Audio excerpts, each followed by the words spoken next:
भाई देखो, ये है चौथा क्वेश्चन बीएसए का, या फिर आप इसको एविडेंस एक्ट बोल सकते हो इसका। तो इसमें ये भी क्वेश्चन था एक लास्ट क्वेश्चन पेपर के अकॉर्डिंग। तो इसमें लिखा हुआ है हु इज़ कंप्लाइज।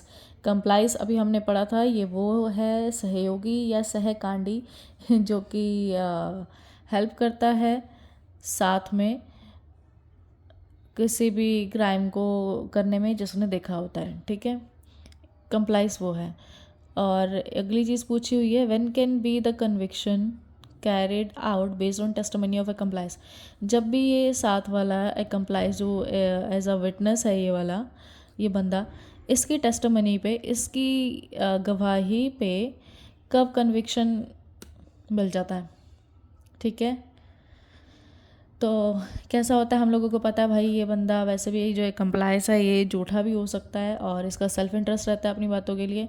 तो इसको प्रूफ करने के लिए वैसे भी कोर्ट को, जजेस को कई सारे कोरोबोरेशन एविडेंस चाहिए होते हैं अलग अलग बंदों से, ठीक है, ताकि ये चीज़ प्रूफ हो सके, कंप्लायंस प्रूफ हो सके कि ये सही बोल रहा है, ठीक है। और एक कंप्लायंस कौन सा बंदा होगा, वो बंदा होगा जिसने देखा है जो एविडेंस था, और वो खुद उठ के आए कि भाई मैंने देखा है,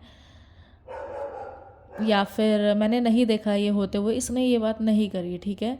तो यही है ये। तो इसी को ही प्रूफ करने के लिए ऑब्वियसली कई सारे लोगों से गवाही लेनी पड़ेगी इसको क्रॉस चेक करने के लिए। तो ये सारी बात कोर्ट में भी पता होती है कि इस पे ऐसे नहीं विश्वास कर सकते। तो अब देखो, इसी के अंदर हमें एक आंसर लिखना हो तो हम कैसे लिखेंगे। सबसे पहले तो बता दो हु इज़ ए कंप्लायंस, इसके बारे में बताओ डेफिनेशन प्रॉपरली, ठीक है। और फिर डेफिनेशन बताओ एग्जैक्ट मीनिंग क्या है इसका। अगली चीज़ है नॉट एन एकम्प्लायंस। अब एकम्प्लायंस कौन नहीं है, एकम्प्लायंस वो नहीं है, मान लो कि एग्ज़ाम्पल के लिए मान लो कि आपने किसी को रिश्वत देनी पड़ी, आपको किसी को रिश्वत देनी पड़ी, वो भी डर में आके, ठीक है। और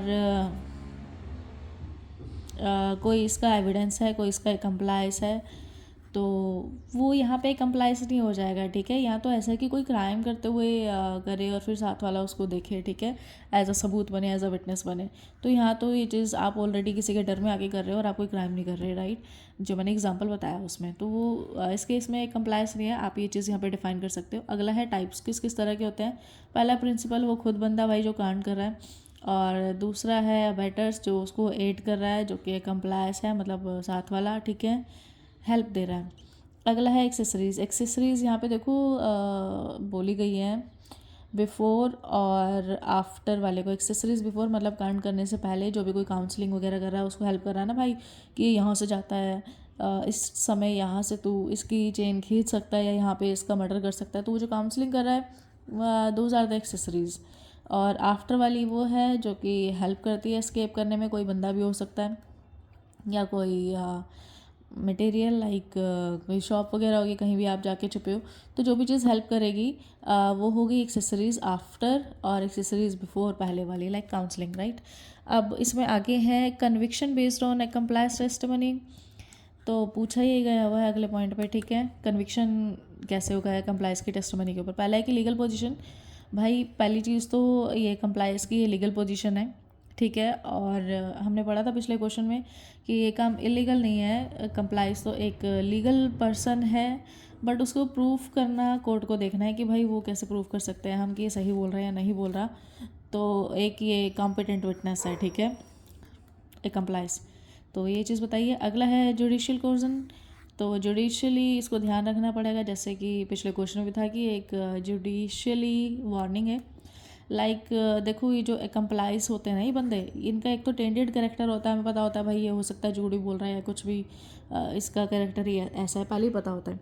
अगला है सेल्फ इंटरेस्ट, उनका खुद का भी इंटरेस्ट है इसमें कि वो किसी बात के अगेंस्ट भी बोल सकते हैं, हाँ भी बोल सकते हैं, ना भी बोल सकते हैं ना, सब 89 दोनों चीज़ कर सकते हैं, बट उसको प्रूफ करना है थ्रो कोरोबोरेशन। ये वर्ड भी याद रखना, ठीक लगता है यूज़ करने में, और इसका मतलब है कि डिफरेंट डिफरेंट इंडिपेंडेंट विटनेस से सबूत इकट्ठे करने, ठीक है। अगला है द अप्रूवर। तो ये जो भैया कंप्लायंस है ये अप्रूवर भी है एक हिसाब से। तो जब तक कि ये प्रॉपरली सॉल्व नहीं हो जाता, तो ये प्रोसिक्यूशन के लिए एक अप्रूवर का ही काम करता है, ठीक है, अनटिल और अनलेस प्रूफ ना हो जाए।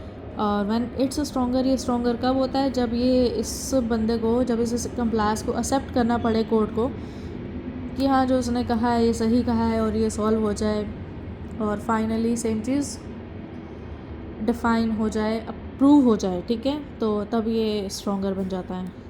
अदरवाइज़ तब तक ये सारा कुछ चलता ही रहता है प्रोसेस, उससे पूछताछ चलती है, औरों से भी पूछताछ चलती है, जहाँ वो फिट बैठती है उसके बाद तब जाके उसको माना जाता है, अदरवाइज़ नहीं, ठीक है।